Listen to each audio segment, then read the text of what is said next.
तो स्वागत है आप लोगों का आपके अपने यूट्यूब चैनल उज्ज्वल संसार में। दोस्तों आज की इस वीडियो में हम जानने वाले हैं बीएससी एग्रीकल्चर फर्स्ट सेमेस्टर का आपका एक सब्जेक्ट है फंडामेंटल्स ऑफ एग्रोनॉमी। दोस्तों आज की इस वीडियो में हम वाटर लॉगिंग के बारे में यानी जल जमाव के बारे में चर्चा करने वाले हैं।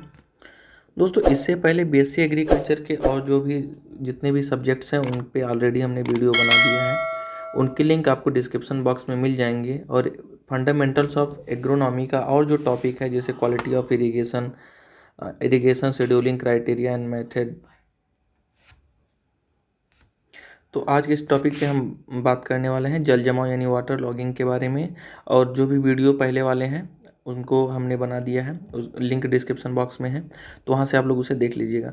तो आज का ये जो टॉपिक है बहुत छोटा सा है और ज़्यादा इसमें कुछ समझने वाली बात है नहीं। वाटर लॉगिंग का मतलब होता है वह स्थान जहाँ पे जल भरा होता है और हमारी फसल क्या होती है नुकसान होती है, उस एरिया को जल भराव वाले क्षेत्र कहलाते हैं। जैसे क्या कह रहा है कि एक कृषि भूमि को जल भराव तब कहा जाता है, यानी कोई भूमि है उसको जल भराव तब कहा जाता है जब उसकी उत्पादकता उच्च जल स्तर से प्रभावित होने लगती है। यानी किसी भूमि को जल भराव क्षेत्र तब कहा जा सकता है या कहा जाता है जब उस भूमि पे उगने वाले जो भी फसलें हैं उच्च जल स्तर के कारण यानी जल के कारण वह क्या होती है उसकी उत्पादकता प्रभावित होती है, तो उसे जल जमाव कहा जाता है। आगे कह रहा है भूमि की उत्पादकता वास्तव में तब प्रभावित होती है जब पौधों के जड़ क्षेत्र में पानी भर जाता है। जी हाँ दोस्तों, जब पौधों का जो जड़ क्षेत्र होता है उसमें जब पानी भर जाता है तो पौधे सूख जाते होंगे। आप लोग अक्सर देखते होंगे कि जब जहाँ पानी भर जाता है, जहाँ पे जल जमा हो जाता है वहाँ के पौधे सूख जाते हैं। अब आप लोग कहेंगे कि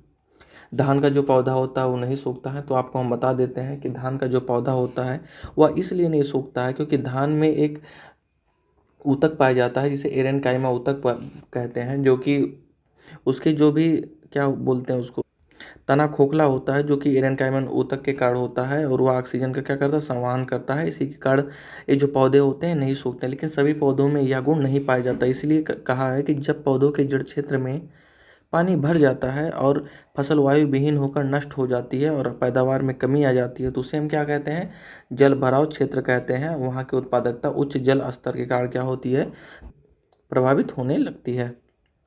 आगे बढ़ते हैं, यहाँ पे देखिए कह रहा है जल जमाव के कारण। आखिर जल जमाव जो होता है होता क्यों है, जो जल जमाव होता है वह किन किन कारणों से होता है। तो पहला है अधिक यूँ गहन सिंचाई करने पर।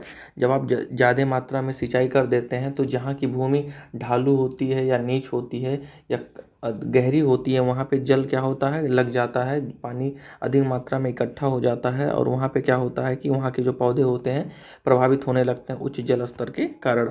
आसपास के क्षेत्रों में पानी का रिसाव, जैसे आपका यह खेत है और आपके खेत के बगल से क्या है नहर गुजरी हुई है, तो आप लोग देख सकते हैं नहर गुजरी हुई है तो यहाँ से पानी का क्या होगा रिसाव होता रहेगा, रेगुलर वे में रिसाव होता रहेगा। तो इस साइड के जो पौधे होंगे वो क्या होंगे एनी टाइम जल के संपर्क में रहेंगे जिससे उनमें फंगस और वगैरह वगैरह चीज़ें लगने लगेंगी और वह पौधे भी क्या होंगे सूखने लगेंगे।